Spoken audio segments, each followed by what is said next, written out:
Hello बच्चों, नमस्कार। आप लोग देख रहे हैं यूट्यूब चैनल MCI और मैं हूं विकास त्रिपाठी। बच्चों, आज हम लोग कक्षा 10 में विषय गणित में चैप्टर नंबर 6 यानी त्रिभुज के बारे में पढ़ेंगे। देखते हैं प्रमेय नंबर 6.7। यदि किसी समकोण त्रिभुज के समकोण वाले शीर्ष से कर्ण पर लंब डाला जाए तो इस लंब के दोनों ओर बने त्रिभुज संपूर्ण त्रिभुज के समरूप होते हैं तथा परस्पर भी समरूप होते हैं। यदि किसी समकोण त्रिभुज में, ये हमने एक समकोण त्रिभुज बना लिया जिसका ये वाला कोण 90 अंश है। इसका नाम हमने रख दिया ABC। तो समकोण त्रिभुज में समकोण वाले शीर्ष से कर्ण पर लंब डाला जाए। ये कर्ण था, इस पर क्या डाल दिया? लंब, ये D मान लिया।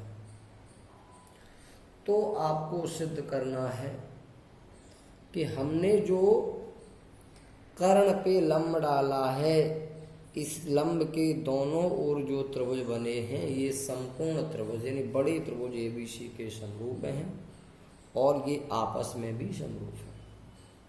तो सबसे पहले दिया है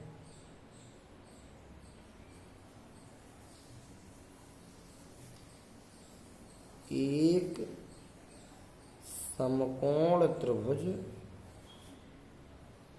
ABC में क्या है?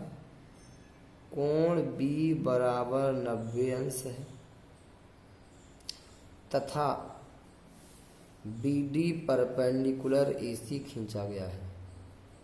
BD परपेंडिकुलर AC खींचा गया है। हमें सिद्ध करना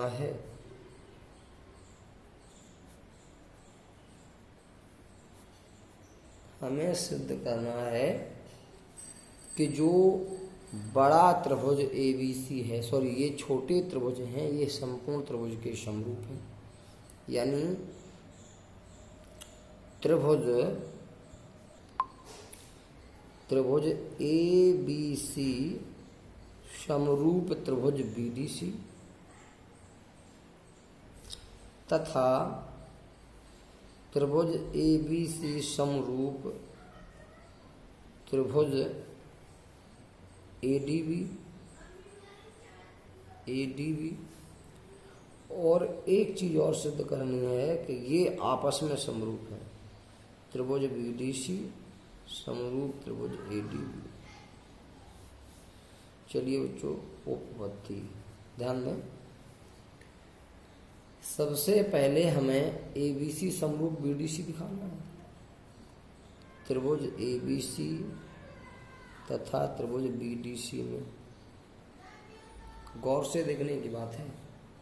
ABC का कोण B कितना है? 90 अंश। और BDC का कोण D कितना है? 90 अंश। D को यहाँ पे नंबर 1 डाल दो या नंबर 2 डाल दो, तो कोण नंबर 1। ये दोनों कितने अंश है? 90 अंश। ये तो 90 दिया था, लेकिन जो कोण 1 बराबर 90 लिखा है, इसका कारण क्या है कि BD AC पर लंब है। यहाँ लिख देना कोण BD परपेंडिकुलर AC है, इसलिए कोण 1 90 कह दिया। एक कोण तो बराबर हो गया। अब त्रिभुज ABC में और BDC में दोनों में C उभयनिष्ठ है। कोण C बराबर कोण C, ये उभयनिष्ठ कोण है। इसलिए AA समरूपता उप प्रमेय से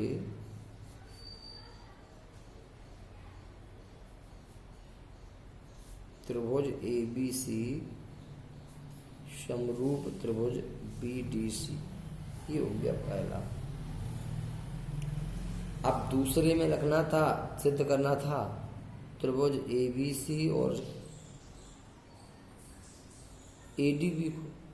त्रिभुज ADB में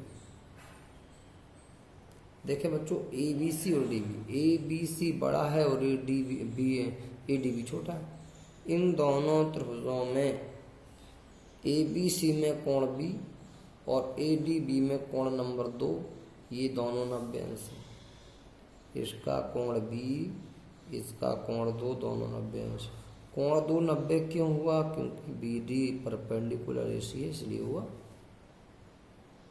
अब ए बी सी में भी कोण ए है, ए डी बी में भी, तो ये उभयनिष्ठ है। कोण ए बराबर कोण ए, ये उभयनिष्ठ कोण है, उभयनिष्ठ कोण है। तो ए समरूपता नियम से त्रिभुज दोनों कैसे हो गए? समरूप। त्रिभुज ए बी सी समरूप त्रिभुज ए बी डी सी, त्रिभुज ए डी बी। बच्चों, अगर त्रिभुज A B C B D C के समरूप है और A B C A D B के समरूप है, तो ये दोनों त्रिभुज भी कैसे हो गए? समरूप। इसे समीकरण फर्स्ट डाल देना, इसे सेकंड डाल देना, लिख देना समीकरण फर्स्ट व सेकंड से क्या निष्कर्ष निकला कि त्रिभुज बी डी सी समरूप त्रिभुज ए डी बी, ये भी समरूप होंगे। ये आपका तीसरा निष्कर्ष हो गया, यही आपको प्रूफ करना था। देखते हैं बच्चों अगली प्रमेय 6.8। इसे बोधायन प्रमेय या पाइथागोरस प्रमेय के नाम से जाना जाता है। किसी समकोण त्रिभुज में कर्ण का वर्ग शेष दो भुजाओं के वर्गों के योग के बराबर होता है। किसी समकोण त्रिभुज में, मान लीजिए एक समकोण त्रिभुज है,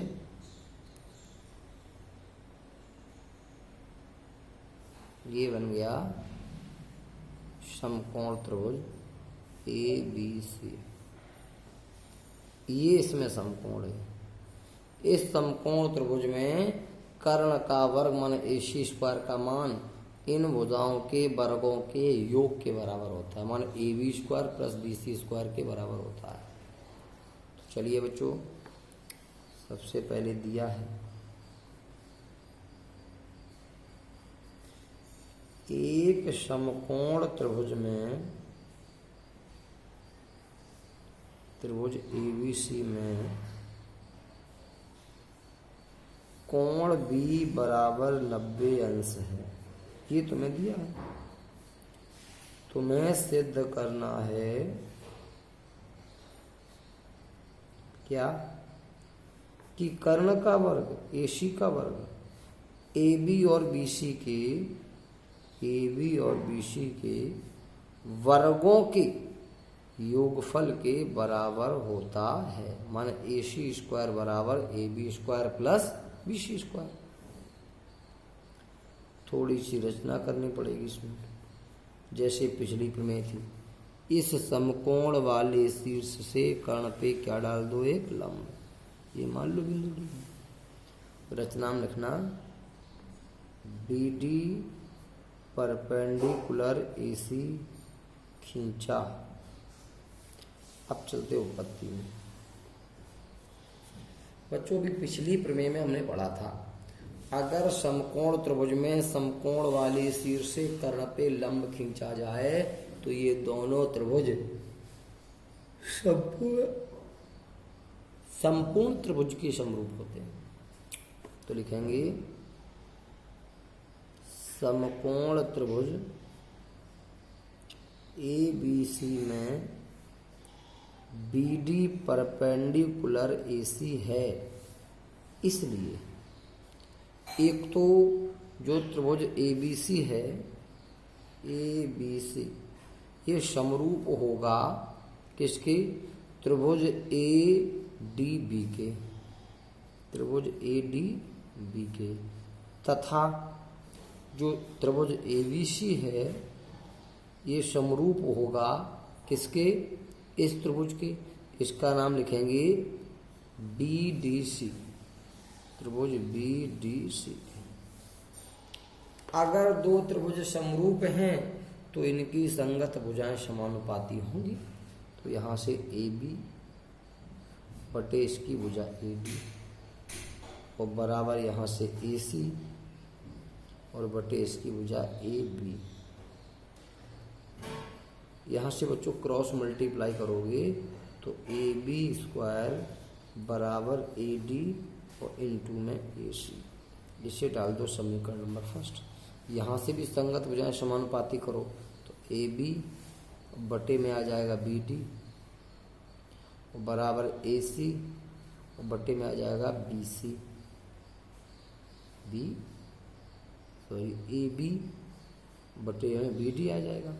ये हो जाएगा ए सी बटे में आएगा बी सी। तो बच्चों यहाँ पर ए बी बटे बी डी ना लेके ए B C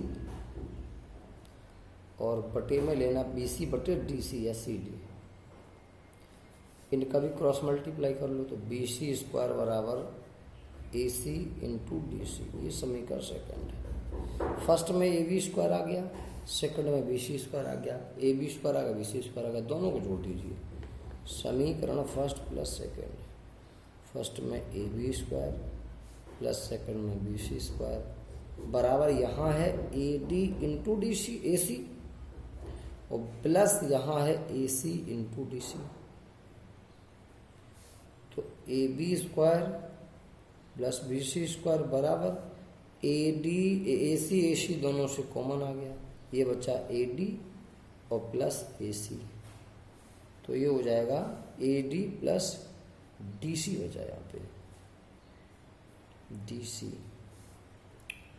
A B square plus B C square बराबर ए सी तो है ही गुणा A D plus D C. A D plus D C मिलकर के फिर ए सी हो गया। तो ए सी गुणा ए सी बन गया ए सी स्क्वायर बराबर ए बी स्क्वायर और प्लस बी सी स्क्वायर। यही आपको प्रूफ करना था। देखते हैं बच्चों प्रमेय नंबर 6.9। पाइथागोरस प्रमेय का ये विलोम है। यदि किसी त्रिभुज की एक भुजा का वर्ग अन्य दो भुजाओं के वर्गों के योग के बराबर हो तो पहली भुजा का समकोण समकोण होता है। यदि किसी त्रिभुज की एक हमने त्रिभुज बना लिया, ये त्रिभुज बन गया ए बी सी। यदि किसी त्रिभुज की एक भुजा का वर्ग माने ए सी का वर्ग दो भुजाओं के वर्गों के योग के बराबर हो तो सिद्ध करना कि जो पहली भुजा है इसके सामने का कोण समकोण होता है। दिया है क्या एक त्रिभुज ए बी सी में, अभी ये समकोण त्रिभुज नहीं कह सकते, एक त्रिभुज ए सी में एक भुजा का वर्ग, वो भुजा हमने कौन ले ली ए सी का वर्ग, अन्य दो भुजाओं के वर्गों के योग के बराबर है। माने ए बी स्क्वायर और प्लस बी सी स्क्वायर के बराबर है। तो आपको सिद्ध करना है क्या कि ये जो पहली भुजा थी ए सी इसके सामने का कोण बी समकोण है, यानी कोण बी 90 अंश है। ये सिद्ध करना है। थोड़ी सी रचना कर लीजिए। इसमें रचना में क्या करते हैं ये जो शीर्ष ए है यहाँ से इस पर एक लंब खींचते हैं, ये समकोण बना दिया और इस प्रकार ये लंब मान लो ये बिंदु डी, इस प्रकार ए डी लिया कि जो ए डी है ये बी सी के बराबर हो और बस बाद में डी को बी से मिला दिया। रचना में क्या लिखेंगे, बिंदु ए से A D perpendicular A B खींचा, A D perpendicular A B इस प्रकार खींचा कि ये जो ए डी है ये किसके बराबर हो, बी सी के बराबर। ए डी बराबर बी सी हो, डी को बी से मिलाया, डी को बी से मिलाया। ये आपकी रचना हो गई। चलिए बच्चों उत्पत्ति को ध्यान से देखेंगे, सरल है एकदम। अगर हम ध्यान दें तो ये 90 अंश हमने खींचा, त्रिभुज बी ए डी एक समकोण त्रिभुज हो गया। त्रिभुज बी ए डी में कोण बी ए डी बराबर 90 अंश है, इसलिए पाइथागोरस प्रमेय से अभी जो हमने पढ़ी है कर्ण का वर्ग मान बी डी स्क्वायर बराबर A D square plus A B square, A D square plus A B square हो जाएगा। तो बी डी स्क्वायर बराबर ए डी है, ए डी को आप क्या लिख सकते हैं बी सी, तो ये बी सी स्क्वायर हो जाएगा प्लस ए बी स्क्वायर। ये कहाँ से आया है? रचना से, रचना में था ये बी सी, ए डी का बी सी। अब A B C square plus A B square, B C square plus A B square को ए सी स्क्वायर लिख सकते हैं, बी डी स्क्वायर बराबर इसका मान ए सी स्क्वायर, ये दिया है इसे लिख लिया हमने। ठीक, दोनों पक्षों का वर्गमूल ले लो, बी डी बराबर ए सी, यानी ये बी डी ये ए सी कैसे आएंगे बराबर। अब हम इन त्रिभुजों को सर्वांग दिखा देंगे। त्रिभुज बी ए डी तथा त्रिभुज बी ए डी तथा त्रिभुज बी ए सी में, बी ए डी तथा ए बी सी में, त्रिभुज ए बी सी में क्या देखेंगे हम? इसका ए डी इसका बी सी बराबर है, ए डी बराबर बी सी। इसकी भुजा बी डी ए सी के बराबर भी सिद्ध किया, बी डी बराबर ए सी। ये सवाल ये रचना से थी और ये सिद्ध कर चुके हैं। और ये तीसरी ए बी उभयनिष्ठ, ए बी बराबर ए बी, ये उभयनिष्ठ है। और जो तीनों भुजाएं बराबर हो गई, एस एस एस सर्वांग समता प्रमेय से त्रिभुज कैसे हो गए सर्वांग सम? त्रिभुज ए बी ए डी सर्वांग सम त्रिभुज ए बी सी। अगर ये त्रिभुज सर्वांग सम हो गए तो इनके संगत भाग आपस में कैसे होंगे बराबर। देखो बी डी बराबर ए सी हो गया था, अभी सिद्ध किया था हमने। तो फिर बी डी के सामने का कोण बी ए डी, कोण बी ए डी बराबर होगा इस ए सी के सामने का कोण ए बी सी, कोण ए बी सी। जो बी ए डी है ये कोण कितने अंश होगा? ये 90 अंश। देखो हमने बी ए डी 90 अंश बनाया था, हमने लंबी खींचा था डी। ये कोण कितने अंश? 90 अंश बराबर कोण ए बी सी। इसी को शॉर्ट में कोण बी लिख सकते, तो कोण बी बराबर 90 अंश। यही हमें प्रूफ करना था। बच्चों आज के लिए इतना ही, अगले वीडियो में देखेंगे एक्सरसाइज 6.5।